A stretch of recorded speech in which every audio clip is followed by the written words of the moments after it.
believe, to fetch a book. He came back again, however, without it, and stood for some time staring at the empty grate. I said, "Were you looking for anything I could get?" He did not answer, but this constantly happens, as he is often very abstracted.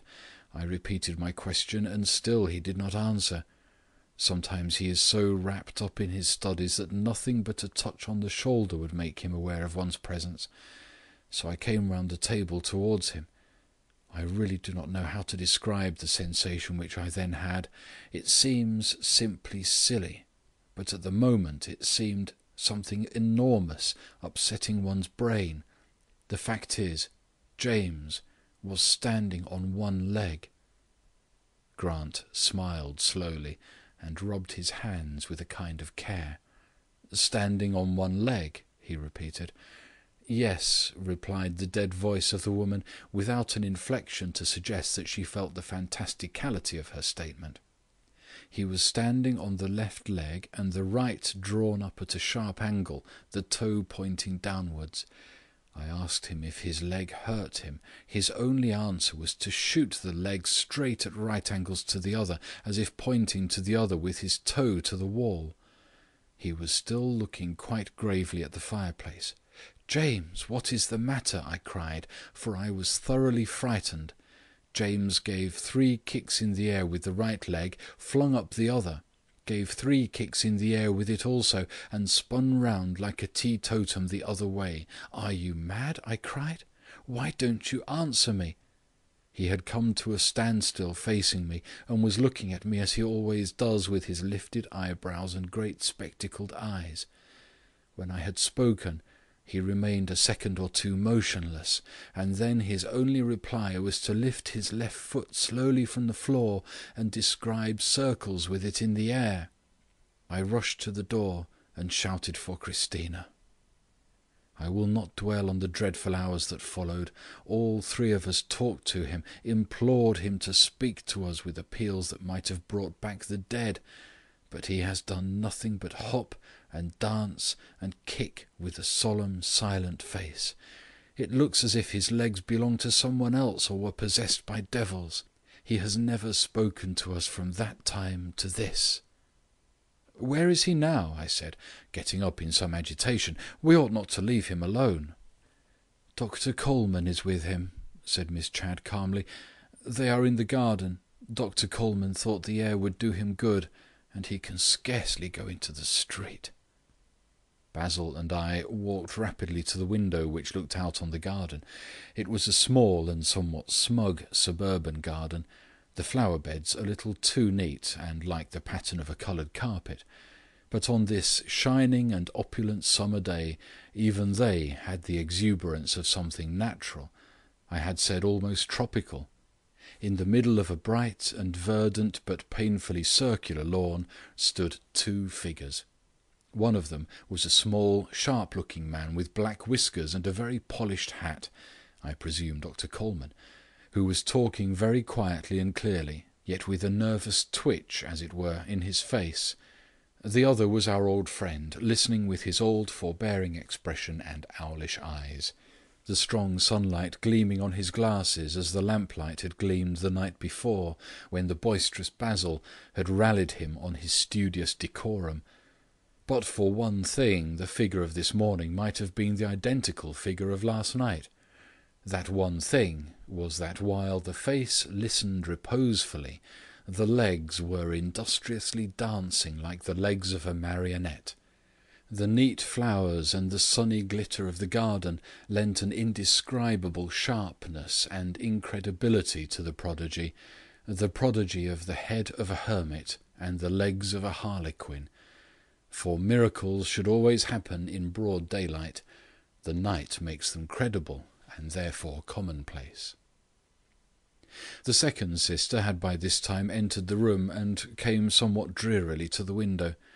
"You know, Adelaide," she said, "that Mr. Bingham from the museum is coming again at 3. "I know," said Adelaide Chadd bitterly. "I suppose we shall have to tell him about this. I thought that no good fortune would ever come easily to us." Grant suddenly turned round. "What do you mean?" he said. "What will you have to tell Mr. Bingham?" "You know what I shall have to tell him," said the Professor's sister almost fiercely. "I don't know that we need to give it its wretched name. Do you think that the keeper of Asiatic manuscripts will be allowed to go on like that?" And she pointed for an instant at the figure in the garden, the shining, glistening face and the unresting feet. Basil Grant took out his watch with an abrupt movement. "When did you say the British Museum man was coming?" he said. 3 o'clock, said Miss Chadd briefly. "Then I have an hour before me," said Grant, and without another word threw up the window and jumped out into the garden. He did not look straight up to the doctor and lunatic, but, strolling round the garden path, drew near them cautiously and yet apparently carelessly. He stood a couple of feet off them, seemingly counting halfpence out of his trousers pocket, but, as I could see, looking up steadily under the broad brim of his hat. Suddenly he stepped up to Professor Chadd's elbow and said, in a loud familiar voice, "Well, my boy, do you still think the Zulus are inferiors?" The doctor knitted his eyebrows and looked anxious, seeming to be about to speak. The Professor turned his bald and placid head towards Grant in a friendly manner, but made no answer, idly flinging his left leg about. "Have you converted Dr. Coleman to your views?" Basil continued, still in the same loud and lucid tone. Chadd only shuffled his feet and kicked a little with the other leg, his expression still benevolent and inquiring. The doctor cut in rather sharply. "Shall we go inside, Professor?" he said. "Now you have shown me the garden. A beautiful garden. A most beautiful garden. Let us go in." And he tried to draw the kicking ethnologist by the elbow, at the same time whispering to Grant, "I must ask you not to trouble him with questions. Most risky. He must be soothed." Basil answered in the same tone, with great coolness. "Of course your directions must be followed out, Doctor. I will endeavour to do so, but I hope it will not be inconsistent with them if you will leave me alone with my poor friend in this garden for an hour. I want to watch him. I assure you, Dr. Coleman, that I shall say very little to him, and that little shall be as soothing as syrup." The doctor wiped his eyeglass thoughtfully. "It is rather dangerous for him," he said, "to be long in the strong sun without his hat, with his bald head too." "That is soon settled," said Basil composedly, and took off his own big hat and clapped it on the egg-like skull of the Professor. The latter did not turn round, but danced away with his eyes on the horizon. The doctor put on his glasses again, looked severely at the two for some seconds, with his head on one side like a bird's, and then saying shortly, "All right," he strutted away into the house, where the three Mrs. Chadd were all looking out from the parlour window on to the garden. They looked out on it with hungry eyes for a full hour without moving, and they saw a sight which was more extraordinary than madness itself.